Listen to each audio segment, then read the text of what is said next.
Maybe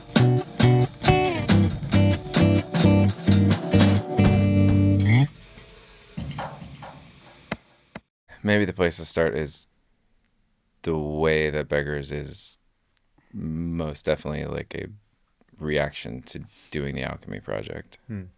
Because we were, we'd built the studio at Teppei's old place and tracked Alchemy there, but it was such a weird, different writing process, writing for all the different parts. We recorded the earth stuff inside the house, but then we were working on the water stuff on our computers, and there was no space, so two people would be outside just in a beach chair working on something. Teppei would be tracking someone inside, and so it was really, I think we'd all agree that was one of the most fun times we were recording, because it was just a totally different thing. But by the end of it, we were ready to not do that anymore. Yes. Also, touring on Alchemy was a lot of gear and things, so to like strip it down to being like just a band with a couple instruments in a room, also like I felt that was like a reaction to how like intense all of the added bits and parts and things that were going on in Alchemy from touring. Yeah, and was it a conscious decision to strip all the way back right away, or did we figure that out as we were doing it? I feel like we're usually pretty reactionary, so it was kind of conscious. We're like, let's do something different than what we just did. Yeah, maybe when we were, we set up, we were actually just in the room, like hey, we're all in the same room, and this is fun. I think there were a couple of records that came out at the time too. Didn't In Rainbows come out? Rainbows was a huge one for this. And that was like very like, there's a lot of stuff going on there, but it was also like very like tight, and we're like, oh, it sounds like a band. Yeah. Like as opposed to like layers and layers. Layers and layers, yeah. Somewhere in there, we definitely decided nothing will be going on the record that can't be played by the four of us at the same time. So there are some small cheats. Small exceptions. Very small, though. Yes. But in general, like, if you're playing piano, there's only one guitar happening. For the most part. For the most part. Yes. Yeah. And you play a lot of piano on that record. I do. We ended up doing the cover of Helter Skelter right before we recorded this record, and there was something in the way that we approached that song and the groove that it kind of had that was, I think, pretty influential to the way we approached Beggars, and also just songs going forward, where we're like, this feels really good to move to, like physically even. And so I think it shifted some of our ideas of how we were approaching grooves and movement in the songs in general. Yeah, because we'd already covered it and played it live before we did the record. Oh yeah. And it moved differently than anything I think that we had done. Sure, yeah. Like, this is neat. Yeah. I like this. I felt like that song, like kind of the way we were able to record it too, was kind of like nasty. I don't know if that's like kind of gnarly and live sounding and like. Yeah, also a little bit dry though, like you were saying, like, yeah. I guess, that follows kind of the way we did the whole record. Yes. Right. That's what I'm saying. Like it ended up being like, oh, like a little string noise is cool. Feedback, like don't cut it out, like use it. Like my amp's buzzing, that's cool. Like all that kind of stuff. Yeah. I do think that this record kind of set us on the trajectory of like where we're at headspace wise with recording and tracking now. Like all that stuff you mentioned, string noise, but just like trying to keep it as natural feeling as possible. Some of it, which we were figuring it out on Alchemy, because it was the first time we were doing it ourselves. For sure, yeah. And not having someone to be like, okay, we're going to cut that out. We're like, that's neat. And I think even doing something like Earth maybe helped in that headspace too, Just because you're capturing so much of there's like space. Like stools creaking, like, all that stuff, which we thought was cool, and we just kept it in. Yeah, and there's a lot of that on Beggars. It ends with a door closing. Yeah. When did you move to the other? We were trying to house figure down the street. when Riley was there, when you were there, Like year-wise? Yeah. I'm the wrong guy. or to just ask. no, in relation to the recording those records though.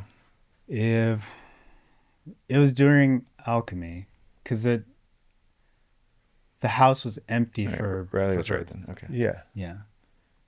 So I think we I think timed my it to couch where was the only thing that was in there. I think we timed it where we were like, okay, we'll record Earth Mm-hmm. before you move in. Okay. That makes sense. That makes sense then. Okay, so you were living there when we recorded Beggars. Yes. Got it.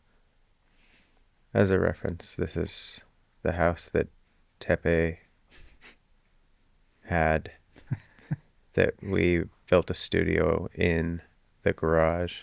Which was smaller than this control room. The live room was smaller than this Right. control room, It was probably. tiny. Yeah. You'll probably see pictures somewhere, or we can like post them on something. I have a bunch. I just sent a picture to you guys of Teppei mixing or something, laying on his back with the Yeah. keyboard on his chest. I mean, the control room was like literally the size of a broom closet. Right. We didn't have air conditioning in there either, right? I think Like- we did. Did we? It always seemed hot. I don't know. Maybe not. I don't know. Yeah. Yeah. No, I think we did. It's just when you track, we would turn it off, and it's such a small space that it would get hot. All yeah, the yeah. any amp on in there is just Yeah. Oh, but then Teppei moved out. Riley moved in. Mm-hmm. That was. Yeah. I don't know if that was clear. Sorry. There was a definite move on that record to dial the amps back. Yeah. Like, you mean like overdrive? gain, yeah, gain overdrive, wise. yeah. Yeah. What were we referencing? I remember talking about feeling like almost like thinking about it as like a 70s record or something where it's just people weren't pushing the hell out of their amps all the time. Trying to remember what we were referencing, like if there were specific albums or anything. I don't know if we had references necessarily. I think definitely informed a lot by Radiohead Yeah. We were- just Radiohead. at that time. Was Color Revolt in the picture? Yeah, I'm Yeah. sure it was. Yeah. There was some part I was just listening through it that I was like, oh, that was very much me like riffing on Color Revolt, like way of yelling something or like Oh, Red. Yeah. yeah, it came out like a year before that or something, that Mhm. EP. Okay. Yeah, I don't know. Amp wise, I do remember, if you want to get into this, I used the AC30 alongside that Fender Bassman. Yep. The blonde Bassman. Which I feel like it gave that record a pretty specific tone for me, at least, because I don't think I've used that Bassman on anything else. Right.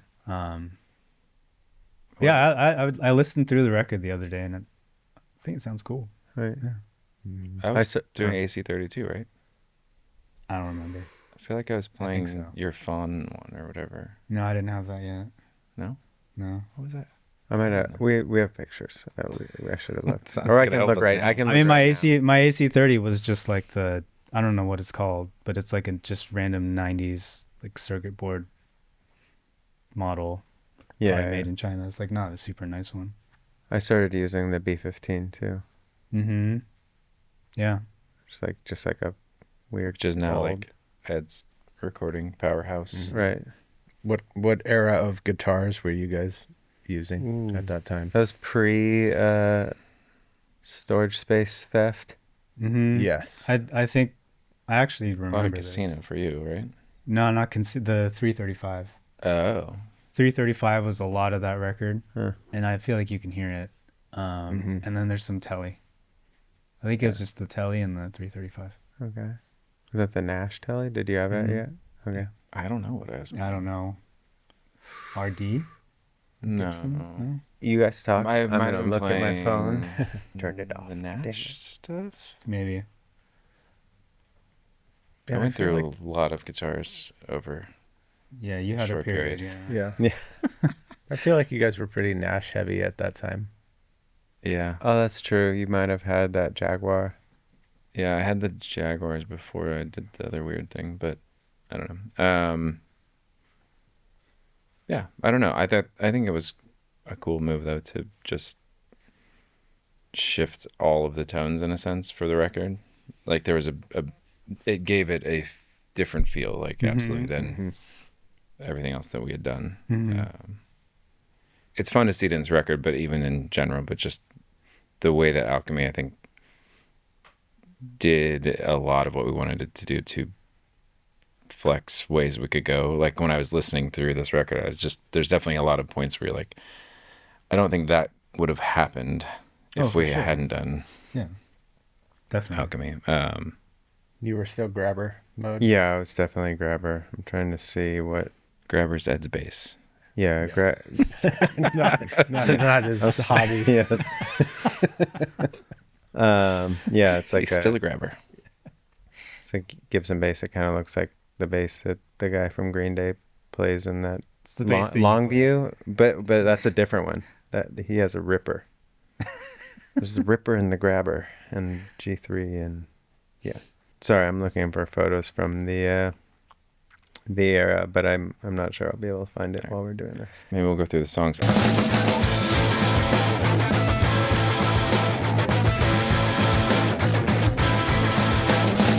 I know All the World is first. Yeah. It is. I remember we played that. That was the first track we played live from that record. Yeah. We played at the. Was that at the Acoustic Christmas? Or no? I thought it was in No. Jersey at the Skate and Surf or whatever it was called at that point in Boothville. I could be totally wrong. I remember playing it at that. I don't think it was.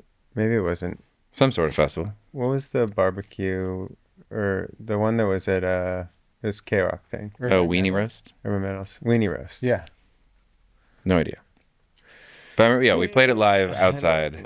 No, I think that was Always a very relaxing place to play a new song. Right. Yeah, outside. Like thousands of Yeah. people. But I feel like it went over fairly Right. well. I love that song. It's got a great energy. I think it's cool how it fits into kind of the larger catalog of some of our heavier songs, but in a very Beggars-y way. It's not moving similarly to a lot of the other ones. And I think we've kept it in rotation a decent amount compared to some of the other songs yeah, for on sure. this record.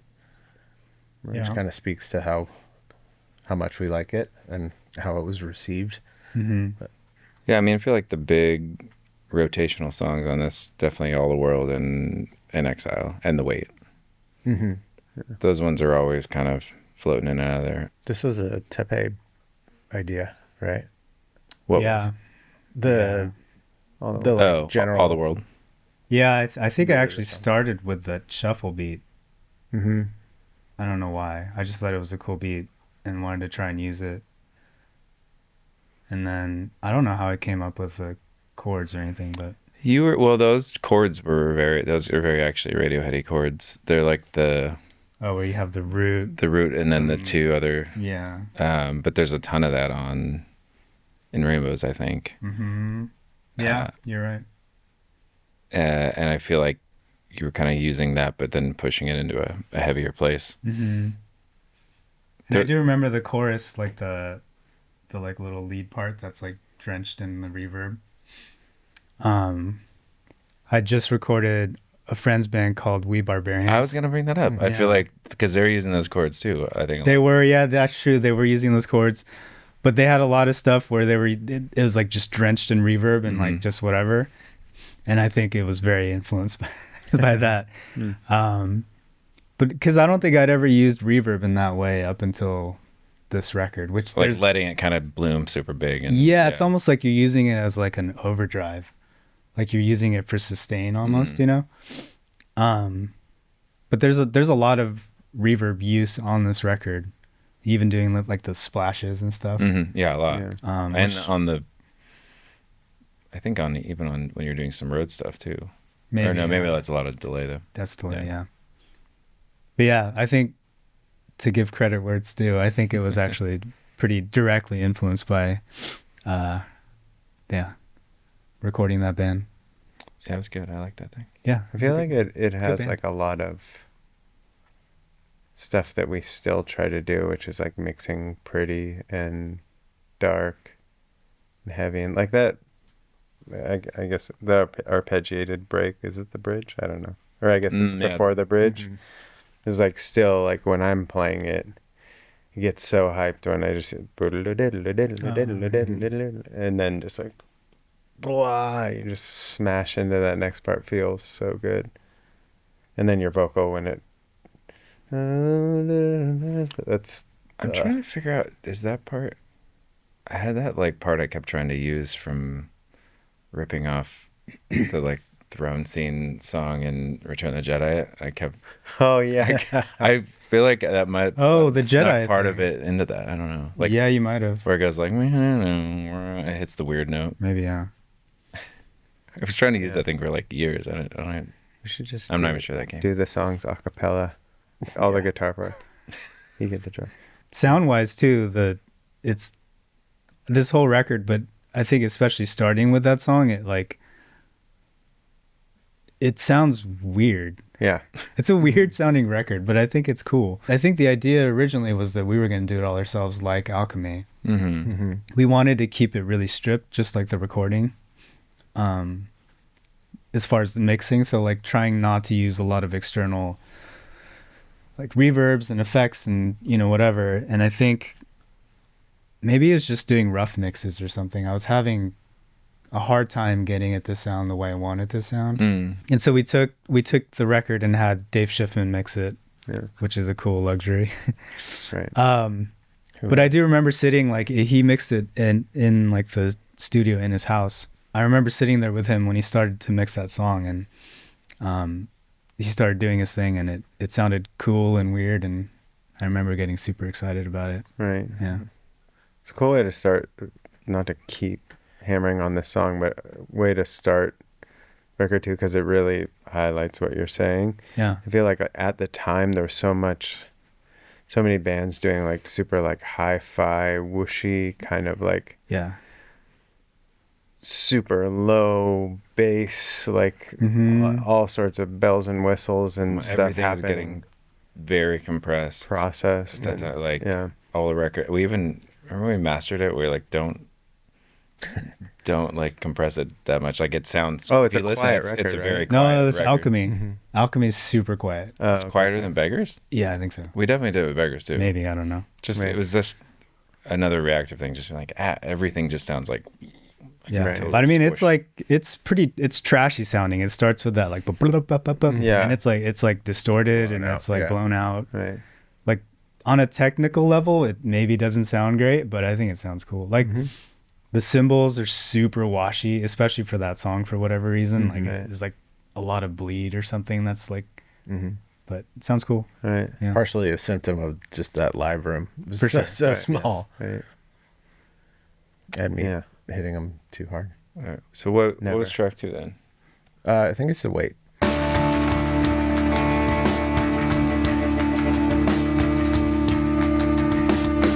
So the weight, I think you get one of the stronger tastes of like I think some of the bluesy references on that record. That guitar and just especially I love that tone that starts it. But I think you guys were into Cold War kids a lot at that time too. I think, well, we were listening to a lot of like, especially you Oh, and I, yeah. were listening to a lot of like just like classic rock, I guess, like 70s era stuff. Like that's when we were getting into the band was like huge. I was listening to a ton of the band. Yeah, and I think we found the original Fleetwood Mac stuff. Then like when Oh it's, yeah. they're like The blues if you don't know stuff, Fleetwood Mac that you know is not like the beginning of that band, and there's this whole Peter Green's Fleetwood Mac and it's a sick blues band. That was what we were digging on, and I guess. I don't know. But I also think that's the kind of thing that like Alchemy opened up a bit, like just doing even the Earth stuff, even though that wasn't like as electric or anything that way, but it just bringing in a little bit of a different vibe, opening up. Yeah, I think what we felt comfortable doing. for sure. Yeah. There's a lot of cool rhythm stuff on this record though. Like the first one's a shuffle and the beat on the weight is like also kind of weird Oh yeah, That's a cool floppy beat, yeah. stuff. Just Yeah. to avoid it being swung for the whole thing, like the Right. Do you remember writing that? Like, was that a beat that you already had, or is that something No, you no. made too? I think it was like an accidental kind of thing. So like Just trying to get away from the whole thing, just boom, boom. Yeah, boom, trying to boom. find Yeah. a way to make it push so that when the choruses came, it would like dump into the. Yeah, I mean that guitar part is super rad, but the combination of it over that beat is what makes that so interesting. For I sure, think. yeah. Again, the kind of reverb drenched like little chords I hit in the verse. Yeah. That was like a talk Oh yeah. influence thing. I remember that. And I remember too, was it on this record that we toured with Law Dispute for the first time? Really? That early? I think it was. No, maybe not.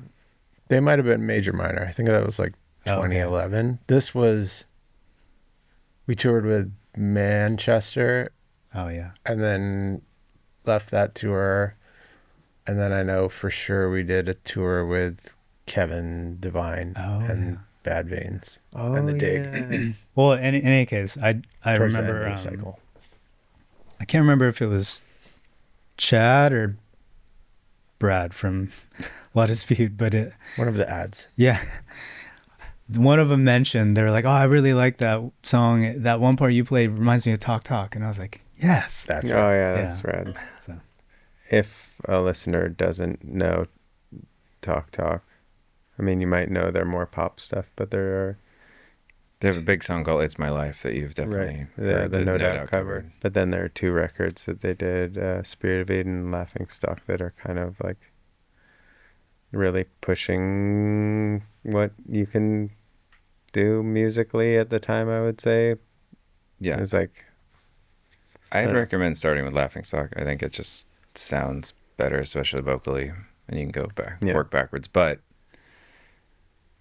listen in a quiet environment because they're like the most dynamic records. Oh, like, yeah. I tried to show people on that solo tour, like in the van. Oh, and yeah. I just kept having like turn it up, and then we're just like, like oh yeah. it's just it's not a good place to listen to it. yeah. Not a you car need to like record. set aside 50 minutes or however long that record is and just like sit and listen to the whole thing. Yeah. I mean, I was listening to the singer did a solo record after it. It's just like a self-titled Mark Hollis record. But like just the other day, I heard something new for the first time, and I'd been listening to it like thousands of times at this point. But there's just because it is so dynamic. I'm like, oh, I thought that was just like piano sustain, but I actually think it's like a woodwind kind of thing happening like really far in the background, like that kind of stuff. Or maybe I'm just tripping, but I think a big thing that we take from those Talk Talk records is the idea of like droning notes going over things that they're not necessarily in that key at all, but it brings a certain tension. Radiohead definitely does that too. But right. Yeah, Talk Talk does that very well. But yeah, that splashy kind of just attack reverb where it's like, whoa. Yeah, but even just kind of like, it's like stabbing, but with like, like, I don't know how to describe it. It's talky. Yeah.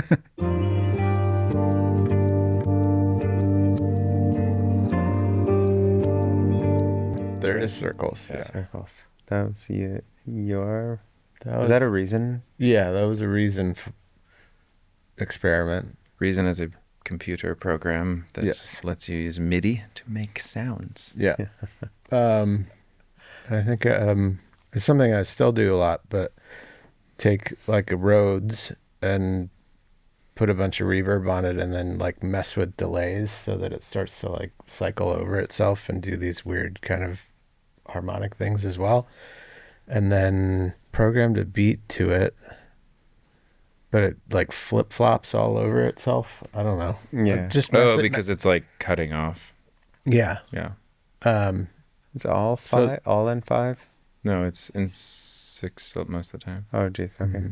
But there's a lot of flip flopping, and that's just me fiddling with Reason and trying to make it weird a little. Mostly like a happy mistake kind of thing that turns out okay. I have lots of files that are the other kind of mistake. Right. Yeah, that one worked out. Yeah, I just counted out in my head what is happening on that, and it plays 9 threes or whatever, and then it like starts over the one. Mm-hmm. Yeah. I don't know. I don't know, But it's, man. I mean, no, but it's really cool. Just But pressing just buttons. the way that, you build around it then, and so like I sing to where it drops on a note on that one, and like you feel the chord shift, and you're like, oh, we're here now. But it has a really interesting kind of push that you can often get when you drop stuff out. Mm-hmm. Yeah. And then I think it's the bridge. It's also a weird reason Oh, yeah, mistake, and that's- it's like pretty smashy as far as it's the same instrument, but the parts feel kind of weird. I think that's one of Big my favorite mistake. parts of the record is the way that Rhodes part keeps starting over, and there's something kind of delightfully disorienting about it that Mhm. Would you say it's circular? I was gonna say, did that inspire the lyrical content? it might have, honestly. There's such a looping quality to that part. Oh, speaking of which, like I think that was like one of the first songs, kind of similar to "Color of the Sky," where I did like with a loop pedal. I made a loop, and then Oh, we yeah. used the original loop that I made in the studio, recorded onto yeah. something. I don't think we redid that one, did we? I don't think so. But there's like a line 6 pedal where I could loop a bass part, but then actually like speed it up, like double it up, and it actually pitch shifts. So like doesn't sound like bass. It's like When it's backwards too. zip, zip, zip, zip. Yeah, and you can like kind of play things and then speed it up and reverse it, so, so it goes backwards and do stuff like that. But then you can start recording stuff over itself, so things are like happening in different directions, different speeds and whatnot. But that goes through the whole song. It like ends It's in the beginning too. the way, yeah, and then it pops out in that bridge, and then ends the song. But "Color of the Sky" was also one of those things from Horizon Zero. Yeah, I mean, sometimes you get a loop that's just magical, and you can't. Right. It doesn't make sense to recreate it. This was a very speaking of In Rainbows, I think this whole song was a very In Rainbows inspired song. I think probably from the writing, but even into the recording and mixing of it.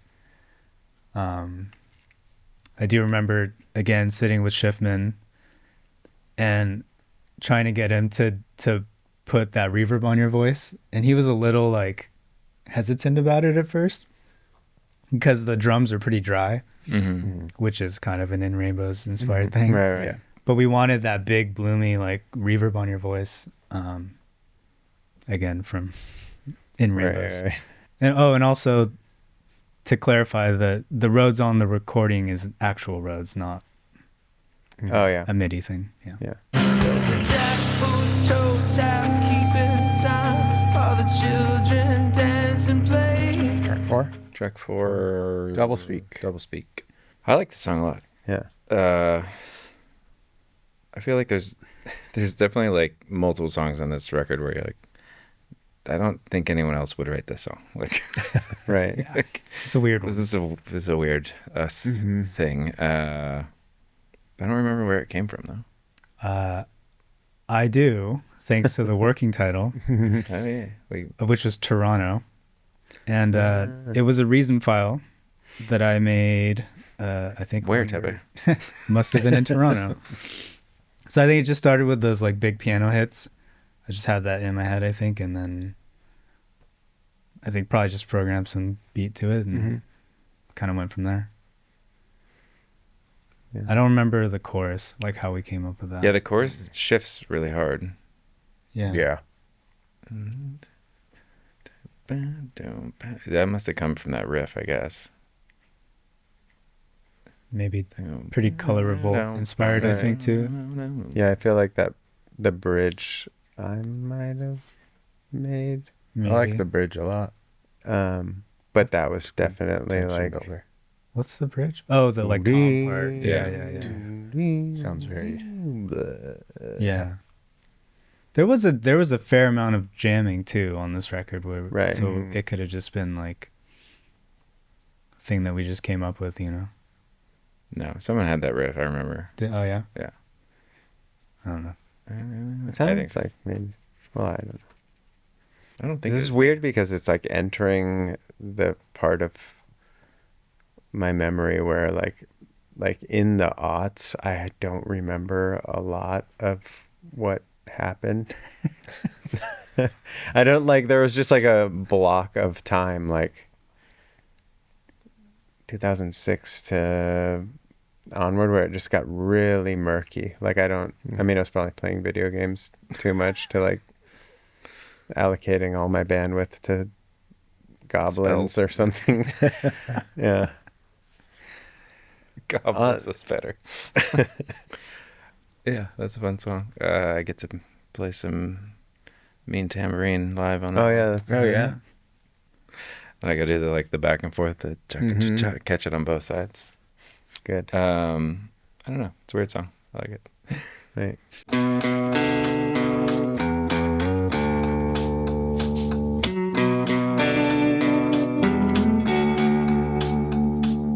Do I remember this right? That in Exile,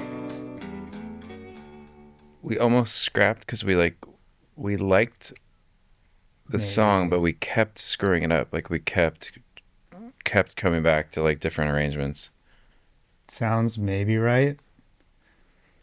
which I don't seems know. wild because it just feels good now. But I love that song. It's uh, probably one of my favorites that we've done. what did that come out of? Do you have that guitar part? Must have been, because that's what kind of drives the whole song. Yeah, I think it might have been like the beat with it, no, like no. I think it was No. like just the riff, and it was supposed to be kind of this slower, like Pedro that the sounds Lion right. kind of thingy. And maybe that's what we were having I trouble think with. the beat was the sticking point. Like we couldn't figure out how to not have it be samey through the whole thing in a way that didn't feel like mega sleepy. Mhm. So then we tried like the top. Mhm. Interesting. Yeah, I just have memories of it being like really frustrating, and then finally kind of, oh god, there it is. Probably one that was helped and hindered by jamming a lot. Right. Yes. Because like we just keep working on it and it's not working, and then eventually it clicks. That is hard. But There's you don't- times where like everyone jamming it out, you absolutely get to like this new place you wouldn't have got otherwise, and it's great. And then other times Getting there is just so so hard. stuck. Yeah. I remember having a hard time with it just because what I was playing was very boring for the jamming. So I was like not like I wasn't really being inspired. And then like, I think when it was like kind of a crunch time, I kind of like figured out Which I mean, Yeah. your bass is really doing a lot to glue that song together, and it's not like a flashy way, but Right. Well, the verses are really interesting or the intro and the verses, right? It starts on the one, but then it comes in on the like, it's like do do do do do do do bo bo bo, and then when it comes in, it's like da da da da, or like na na na na It's just na. a snare. It does on a the one, weird, I think. yeah, it does a weird flop, which is actually kind of cool that's to what think about. Teppei's riff on it is. comes That's in what after it's, the I'm one. following you, and then I'm following him, and then I'm following you, and following him. Then the choruses, I finally figured out some little melodic thing to do, and I was like, oh, that's fun. Always stressful as a drummer when the guitar part's good and you're like, this isn't working out. Why is it not working out? Oh, it's because of me. Like, quick, come up with something really good right now. That's a fun one. It's just, I like how simple it is. It's just kind of bringing things in and out. In the end, like, it just steps up a little bit and then a little bit more. Yeah. Right. Like, it's restrained, I think. Right. This one too also has that, like, I have no idea how to describe it, like a double stop kind of. Is that what that's called? It's like two notes. Yeah. It's like it starts in the bridge. But I think it's like, let me think about it. Oh, when you're going up. Boom, blim, boom, blim, boom. Yeah. It's like I think it's like the root note on the top, and then the third maybe, like that's lower. Mm-hmm. It's used a lot, like in kind of older rock stuff or whatever. I think what I was listening to a lot of during the time.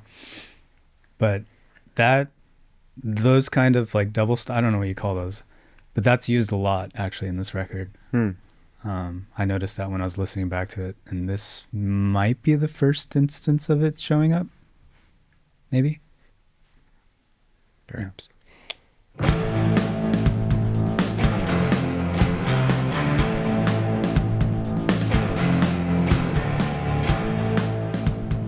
This is where it starts to get murky. I think I looked it up. It's at the last, I think. At the last? Yep. Our manager had a note that the working title was Robots in this, which I don't remember. We always called it Dirty Rider. No, that was. Oh, that's Shoe. Yeah. That's Okay, our sound guy calls it Dirty Rider. And he wouldn't let us play it for a long time because he said we sucked at it. We got to clean it up before this tour. Mm-hmm. I think we did good when we did the one show. I think he was pleased. Okay. It's a cool song. Yeah, we all liked it, and we tried to play it on tour. And he's like, Nope. no. Yeah. It's another weird. This is a weird song. Oh, it's so weird. In a cool way. The Yeah. end is wild. Yeah, it's cool. Super It's- heavy. But really, like dark and discordant, without being like super. It's not super distorted, but it's just. I think I did. Well, I guess we're skipping ahead, but whatever. We're there. That part, I remember from my part, the boom. Yeah. I hit an overdrive pedal for that, and I think that's the only spot on the record what I do. No. So, and that was also, I think we were calling it the Nirvana part. Like it was like very like heart-shaped box, or not heart-shaped box, in utero. In utero, yeah.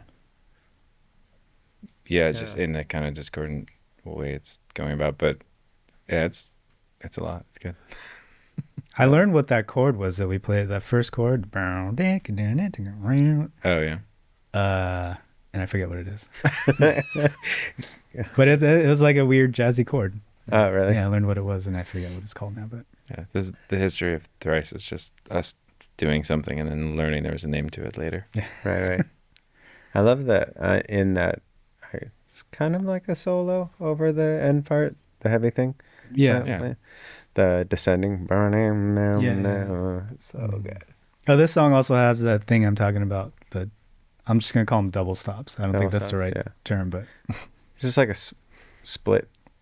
You're doing like the root and It's that they go in order like that. yeah, Okay. but it's the same like kind of chord. yeah. There's a lot of like wild. I think that was part of the reason why we're having a hard time with it live. Is there's just like a lot of rhythms. Like there's like the guitars are doing all these rhythms, and then it's a very like chickadee. Yeah.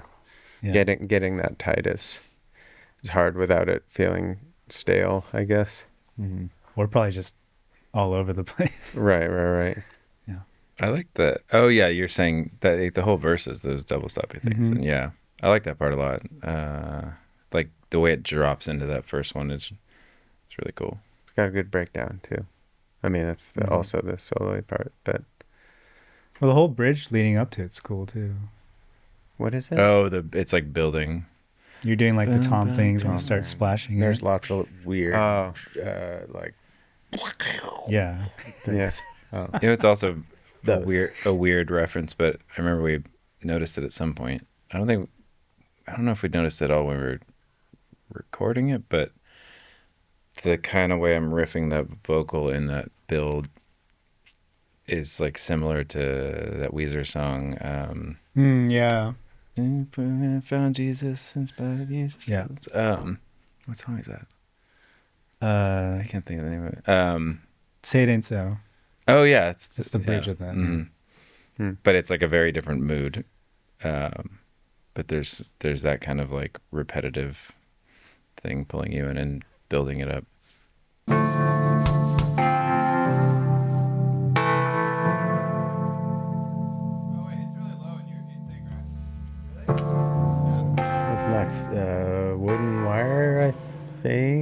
Possibly. maybe. No. Nope. Yes. Definitely not. Yes. So it ends that heavy outro thing, and then I remember the beginning of Wooden Wire is very like artifact heavy. Oh, it yeah. sounds like we're like just jamming Talking. the next song. Oh, that is because it is. Yes. Yes. That was actually taken that clip where it's us talking, and I think somebody says, "Right, I think that thing's not on," or whatever. That was actually from practice.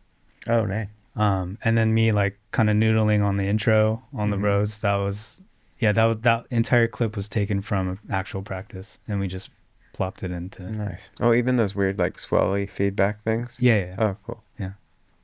I think I don't think we even had like the individual files at that point. We just had like a bounce of it, and but right. we just I think that's one of my favorite songs on there. It's a really weird song for us, at least at that point, but I literally only play feedback in it. Like it's just Rhodes, drums, and bass, and then I'm just feedbacking the guitar over it. But I mean, I think that's stuff. I think it's probably hard to tell, especially if you don't play certain instruments and mess with pedals a lot. But there's so much happening just from the Rhodes that you're doing with the delay. yeah. So there's like these weird delay swooshes that Teppei's doing that end up sounding like a totally different, like extra element in the song, which is It's just kind of filling that space. You do that by playing the part and then pushing an expression pedal with your hand. No, foot. Oh, okay. Oh, yeah. his hands are on the keys, Ed. He uses You the could do other it, hand. actually. I know. Teppei has 3 arms. Yeah.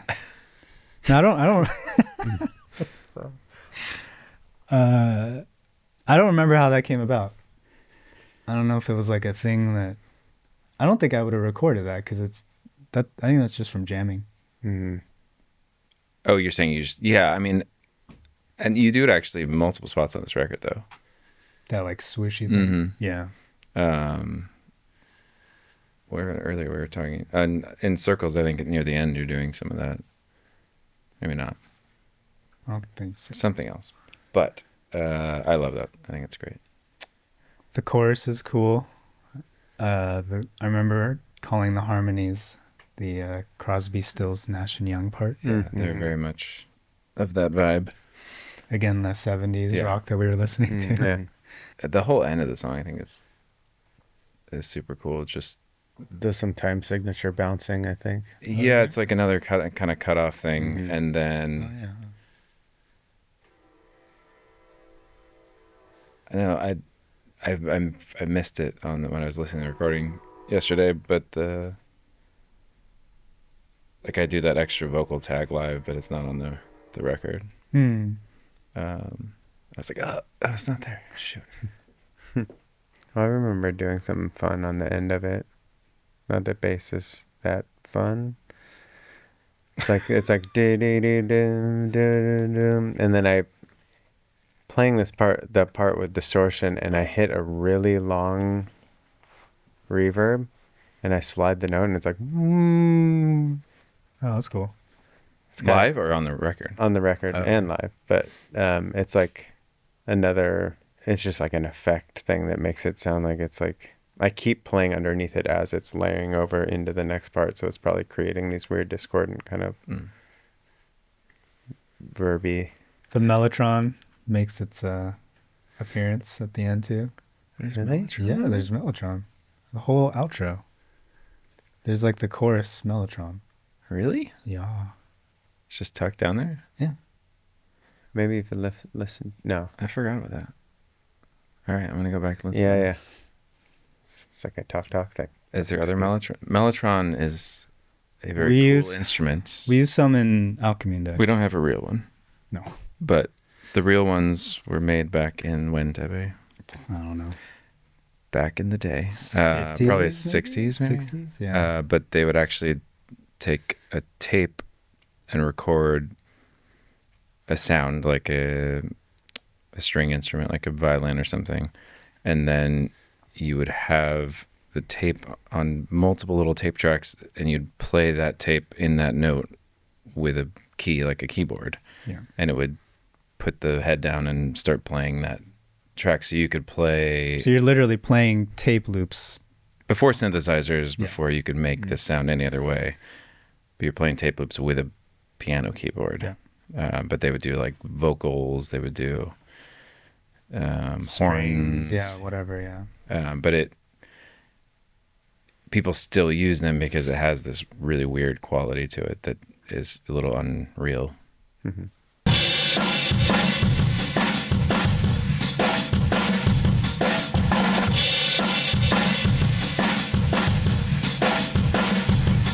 Talking Through Glass, a lot of Ed on that song, a lot of Ed writing. Ed wrote some of the lyrics, Right. definitely the start of all the lyrics. Did you write the guitar stuff too? No, it was more the outro was like the swing sets thing. But then you like gave me like the starts of like the lyrics and the rest of it. Right. Yeah. It's very Hot Snakesy. Who wrote the guitar part then? I don't remember writing that. I can't play that fast, so it wasn't me. It wasn't me. I feel like it was Ed. Yeah. Maybe I don't. I definitely think like I could. Again, my brain not working during that period, but the like pre-courses, the boom boom boom. Yeah, boom, I could see that Like being- that could be something that I would. But That's I don't know if I definitely did an that. Ed part. Yeah. I don't know if I did that. Maybe we were just jamming on it. and Right. came up with that. I think we were trying. If we were trying to do something, we're trying to like inject some more energy Mhm. because a lot of stuff was like mid-tempo Mhm. kind of stuff going on. So to do something that's like add a little bit of life. What else would we be referencing on that, like energy wise? Frodis for sure. Mm-hmm. The like that part you were talking about. Right.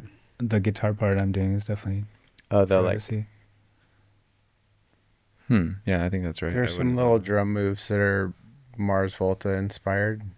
Boom, ba-da-goo, da-goo, boom, ba-da-goo, Ah, da-goo. yeah. Yeah, but that whole ending is just Ed's demo, right? No, we did redid record it. it, Yeah. I wish I mean, it's wonder really if I still similar, have but- that demo. Yeah, we were kind of trying to copy it. And that's you singing that, right? Yeah, I think you do. Oh, some me of and the me and Teppei are doing the oohs. harmony. No, I think it's all you. Is it? I'm Oh, yeah, I think it pretty is all sure you. it's all you. Yeah, because you had that idea and you just do it. Because you basically recorded the same exact thing on a demo, Right. Mhm. and you knew all the like layers of the Oh, yeah, harmonies and yeah, stuff. that's We're true. like, just do it. That'd be cool if it's all. Yeah, it you. was scary. I remember I remember recording it and like hearing my voice shudder because I was nervous because I was like, oh, I don't know what Oh, I'm doing. I really? don't know what I'm doing. Yeah, even in that context of like Oh, being interesting. just us, which Hmm. is pretty wild. Recording is scary. Yeah. Well, yeah. Well, especially if it's something you're not used to doing. Probably using GarageBand at the time. Mhm. And just had that guitar part and I just loop it and like kind of sing it at home. And something about, swing sets and the way, every once in a while you line up, but for the most part, you're just kind of like just trying to like talk to your friend or like be, I think I always love that analogy. Like it's just trying to stay together it's difficult. Right. And yeah, every it part was a breakup song for me. So it's like, yeah. Yeah. I'm trying to remember, there's like a clap kind of right before it drops into the, yeah, that sound, what is that? Oh, is there? I don't know. yeah. Like when there's like a transition period and then it goes like where it's overlapping and then it goes shoo, and it shuts off the other, like, But there's an actual sound. yeah. It's like, Which is another like closing the door, maybe, it's possible. or like you dropping headphones or something. I don't know. yeah. we'll recreate that live again. That's what we did for the Yeah. thing. And then I was And I'll be playing, scared. I was playing like a dictaphone through my guitar for that background sound because there's like a TV on in the background. Oh, yeah. Oh, interesting. And I was sampling, what's her name? Actress, French. Breakfast at Tiffany's. Audrey Hepburn. Yeah. She's French. Yeah. Oh. I think. I don't know. I'm pretty sure it's a sample of her just being French, but Oh, yeah. So we'll do it again. yes.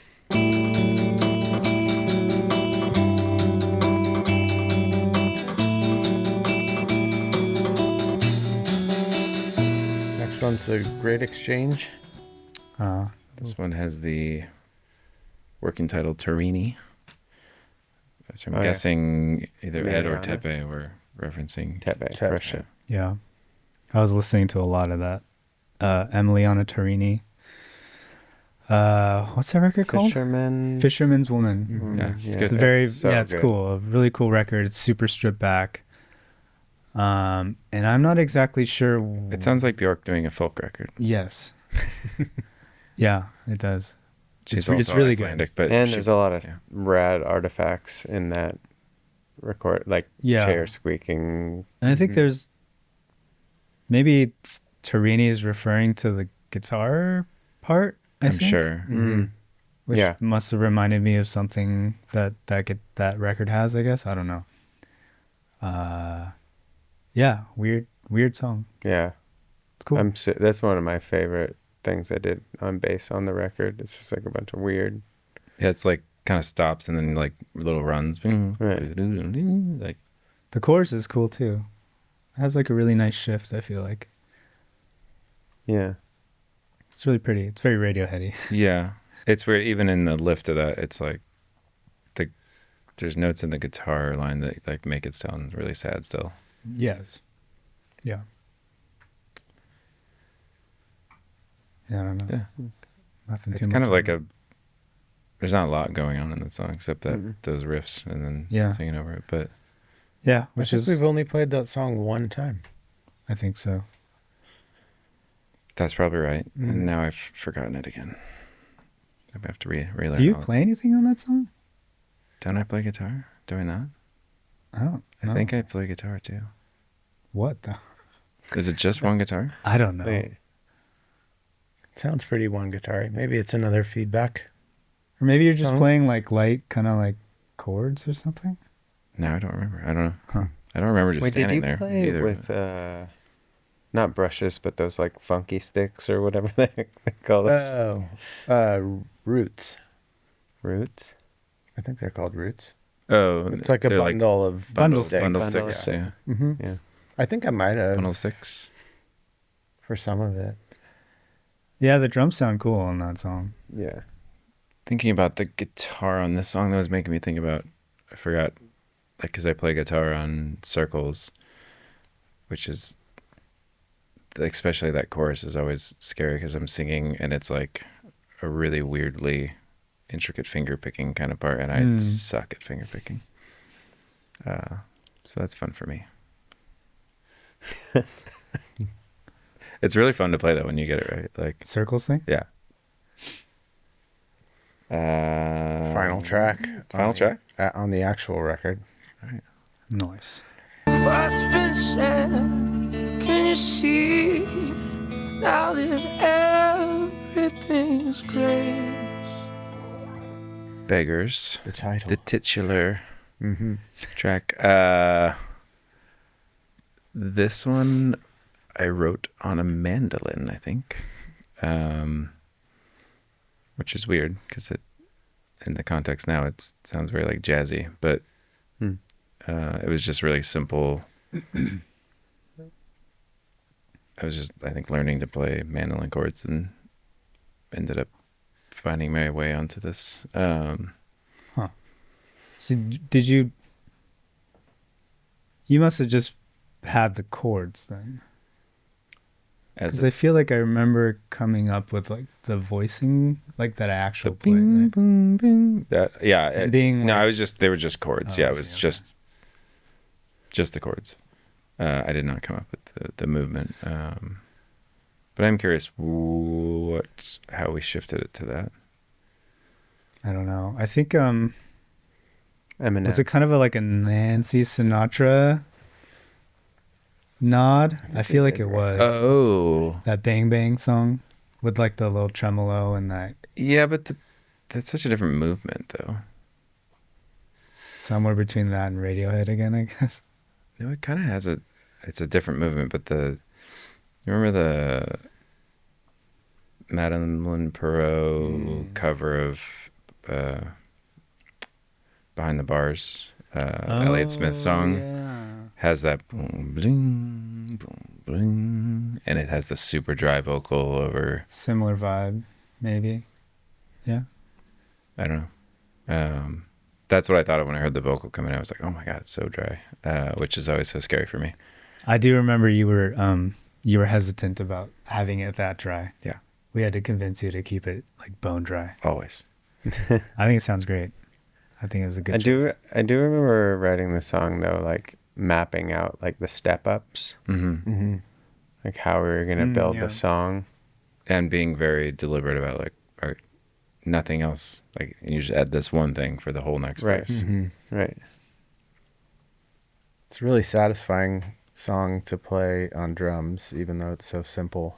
Just like sitting in that pocket and like being able to hear you guys make it bloom, and then the end you just get to go full ape shit mode. Yeah, the guitar thing is amazing.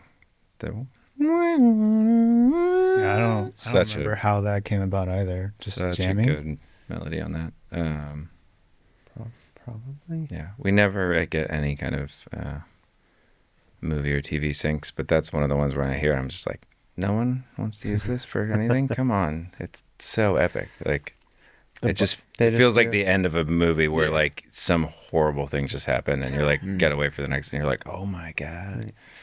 You just do Thrice, Beggars, AI, Yeah. ending. Yeah. Movie. Cool. You, there it is. No, that's another one guitar wise too, where the reverb stuff I was talking about, where you kind of let the reverb. It's almost like an overdrive. Like the reverb is what takes it to that like next Right. step. Yeah, I do remember tracking that actually, and tracking that in live, like in front of the amps. One of you guys. We did that on a lot of that it, yeah, record, because a lot of it's like feedbacky and stuff. Right. But for some reason, I distinctly remember recording that end part, and then like finishing it, putting my guitar down, like walking out the doors and closing it, which we kept all of, which is Right, cool. right. Yeah. The body of that song would be good as a hip hop sample too. That'd be cool. Right. Somebody? It's a killer record closer. Yeah. Maybe the best one we've had. Salt and Shadow's pretty good. Very different vibe. Very different vibe. Right.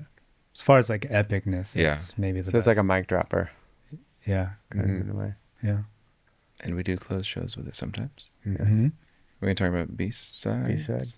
I don't know if we decided if we're playing Answered on that tour, but we'll definitely play Red Telephone. Red Telephone, yeah. So Red Telephone, B-side.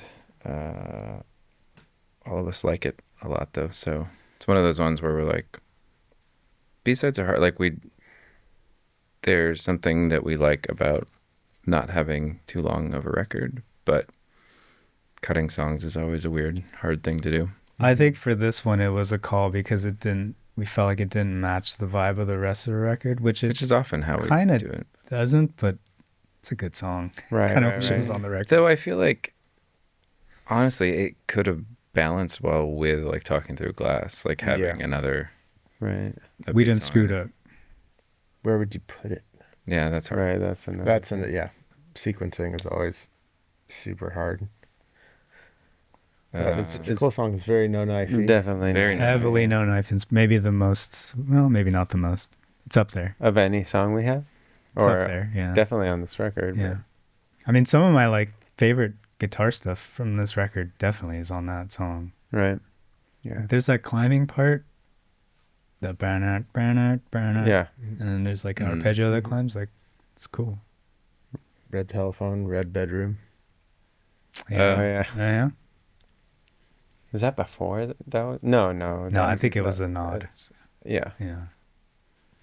Huh. Yeah, no, that song is cool. It's like, it's got an energy that like, I mean, maybe it's because I still just love No Knife, but like that energy heavy is so cool. Like it's not what you get with No Knife, like the No. where it goes, where it gets all, it gets chunky, like No Knife is chunky, but it gets like heavier, which I think we sometimes take no knifey, just a way of approaching the guitar, but play it like it's Hot Snakes, right. which is fun. It's just a San Diego thing. Yeah. Did we track this in the same session as the rest of the record? I think so, yeah. Mm-hmm. Yeah. I think all of it was Even answered. Answered. Yeah. Yeah. Helter? Helter was separate. Separate. Helter That was was before. before you. Yeah. Oh, before. Yeah. Wait, we tracked Helter before? I believe before we I even think did so. the record. Okay. But I'm believing that because I heard it from one of you guys. So And then that line in there, the sun imitate death's true face. That's like, wasn't it like it's a acronym for United States of America? I don't know. Blank faces.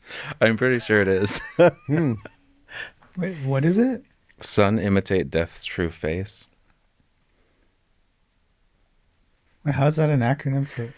No, anagram. Oh. Anagram. Oh. Sorry. That's why you're all confused. I was like, I was like, signature. Yeah, I was like, what are you talking about? Anagram Sitar. that I apparently stumbled across and threw into a song. Oh, I think it's important to talk about the release of this record. Oh, yeah. Which was Air quotes. Yes. Very interesting. Yeah, it got leaked really, really early. Someone hacked the Vagrants.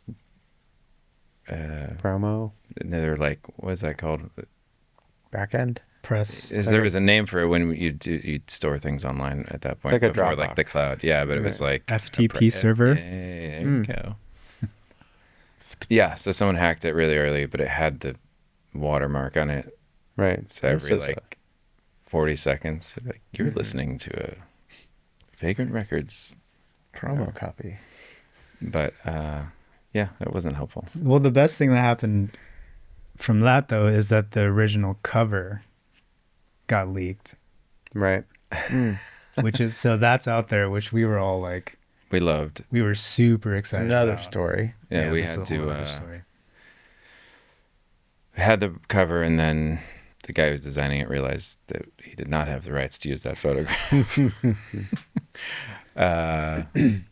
So you can look it up, and it's. Well, we tried, right? We tried to we get tried it. Yeah, to get they it. wouldn't- but tried- they wouldn't. Yeah, Or they quoted us some sort of crazy price. That I we don't couldn't think. I don't think they. I think it was enough. quoted Oh, us. they were just- just like, Yeah, no. they said just didn't no. want it. Dang.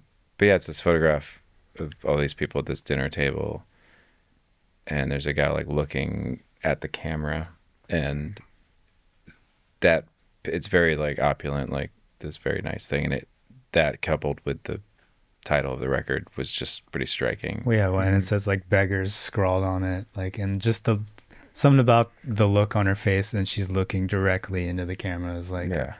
it's very, Was so cool. it's super Right. cool.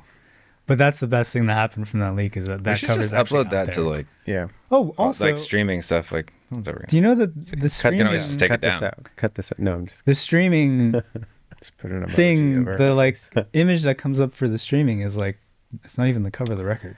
I think the reason we did that was it possibly had to do with that we had to get that in at a certain point, and we were just realizing that the cover had the issue with the and we. Can we change that? Can we change Well, that's that? what I'm wondering. Is like if you just upload on, and then all they would do is cease and desist you if they ever saw it. It's so sick. That original cover is really cool. Yeah. Yeah. Yeah. I mean, what's there now is cool too, but right. No, but just the like, at least on Apple Music, it's like just the bars. I know. Oh, it's cool. I guess I don't know. You're cover's- saying, the oh, cover's you're cooler. saying the cover as it is, the real cover should be up there. Yeah. Yeah, streaming. Right. Yeah, I don't. It is weird. Yeah, it's weird. I don't know if we thought it was like too small to tell what was happening. It was like early in like streamy times. I feel like no. I don't know. I mean, it's it's a cool cover that we have. And if you're like looking for that record and you're just like, Yeah, what is that? Yeah. It's just the bars. Yeah, I don't Yeah. know. I remember having the discussion and there was some rationale, but I don't remember it now. right. we should change that. Yeah, Okay. We ended Or up if anybody we're just gonna listens to confuse this everyone. or I feel like said- there's said streaming. No, it's not gonna be confusing. Platform. People like no. I'm saying us having two different covers, like having a. I don't know why we did that. yes. It is. I think we confusing. should turn it back to the original. Right. Or not- Original. original. Yeah. Yeah. So I think we ended up pushing the digital release forward Oh, because of the leak. I just That could be part of And it. the still cover have was- like nightmares of like watching that leak unfold when it did. It was like the worst time for something to leak that early. Like, it's not really an issue as much anymore. Just, I feel like with the way, there's a lot of ways of like protecting stuff better, I think. But for whatever reason, like that point in time, you didn't have physical, like before that for a while, it was like you'd have to have a physical copy of something for it to leak, which was hard. Right. And then at that point in time, everything was like, hey, it's digital, it's somewhere. And it's like, you Right. can get it right now. But most people are still buying CDs at the time too. So that was what. Oh, but the other problem was everyone was still sharing songs illegally, Right. which doesn't happen anymore because you have the ease of just streaming everything super easy. right. So there was a huge access for everyone to just download this thing. Yeah. With Watching it spread, being like, oh, dang, it leaked. And then, oh, man, there's somebody talking every 40 seconds on this Right. thing. What do we do? Yeah, which is a bummer because like at that point, why have the watermark? Like just Yeah. at least let just people enjoy the experience Yeah. at that point. Right. It sucked too because generally, I mean, I don't know how it is now, but it was always like you had your 3-month window where You you, knew it could deliver leak the somewhere record. there, Yeah, you deliver the record, and then you're like, okay, here's promo track 1, promo track 2, promo track 3, and then the release date, and then you have all these Copies interviews going to lined stores up. or but Yeah. like at some point in there. All these other assets like lined up for specifically for this 3-month period between delivering the record and the release date, and we were just like, what do we do? Like it's out Yeah, there you already. can't. I remember being on the phone with like Nick and Kenny just trying to figure something out, and ugh, Yeah. so stressful. Right. And it was like kind of post-recession kind of stuff. So I was like, oh, well, I don't know how much this is going to affect us. 2008. Fair It amount. was 2009. Yeah, it was a weird time. On a brighter note, it's a cool record. Yeah, I think it's got a really unique place in our catalog, like just the way that it sounds, the approach a lot of the songs. I think it might have like, I mean, there's some heavier songs on there, but it's got a lot of like space and like chill Right. vibe in a really good way. It's interesting how many people are like, oh, that, like, I really like, that's my record. And I was like, wait, didn't you just say that your record was Visu like 5 years ago or whatever? But like, I feel like people kind of feel Beggars now-ish, maybe more. I mean, it's kind of cool.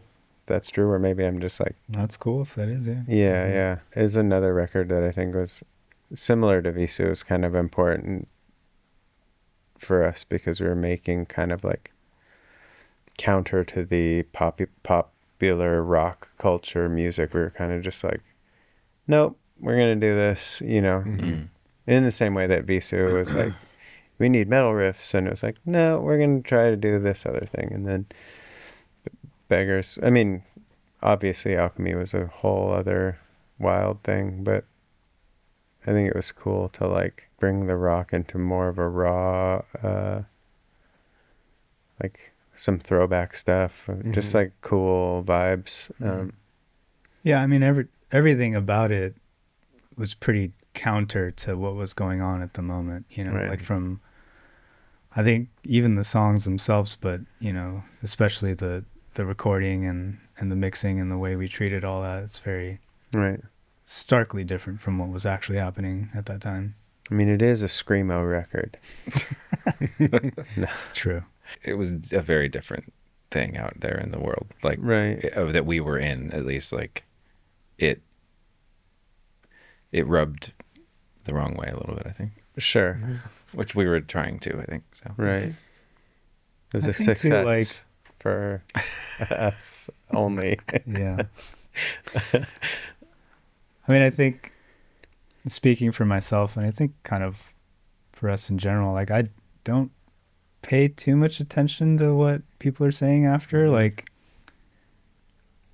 and I feel like even especially in this record, kind of thinking back on it, it was like the internet was becoming more of a thing. Right. I don't think we had social media yet, but like, you know, reactions were a little more immediate, like reviews coming up online and stuff, and I feel like I was pretty deliberate on not getting too sucked into like seeing what people were saying, Right. which is kind of how I roll, I think. I mean, I'm usually more curious to see how it's hitting the fans who've been with us for a long time, like, because I know that they're the people who, even if it's not right away, are going to like get the trajectory. Like they're, oh, I see how this comes out of like where we've been at, and that's always really, that part is rewarding, because that's not someone who's trying to, like, I have such a hard time reading reviews from like professional critics, because it's every once in a while you're like, oh my gosh, this person actually took time and has skills at writing, whatever. But it's generally just very hard. Just someone is trying to make a mark in a moment, and it's not about you usually. But with that relationship with the people who've been listening to your band for a long time, like that's the cool thing. Like, we're obviously making it for ourselves, but that end part of sharing both on a record and live and seeing it connect is awesome. On the review thing, I did some freelance reviewing and during the hiatus, and like, people don't pay you enough money to spend, invest the time to listen to a record and actually get it. So it's like, oh, we're going to give you $25 for a 300 word like blurb on this record. Am I really going to spend like 8 hours and listen to it 8 times, 10 times, and whatever? Understand the context of like what the band's been doing or whatever. Yeah. And a lot of people already kind of have their mind made up before they listen to it. I mean, maybe it's a tough maybe job. that's part of the deal, though, is like back in the day you had music journalists who wrote for larger publications who like their whole job was really investing in like getting this, conveying it, talking about it. Just the nature of the way everything is splintered makes that difficult. Well, thank you everybody for listening to us try to remember what we were doing 15 years ago. If we are about to go tour on this record with our friends in Manchester Orchestra, you should come out to a show, because it's going to be fun. Yeah.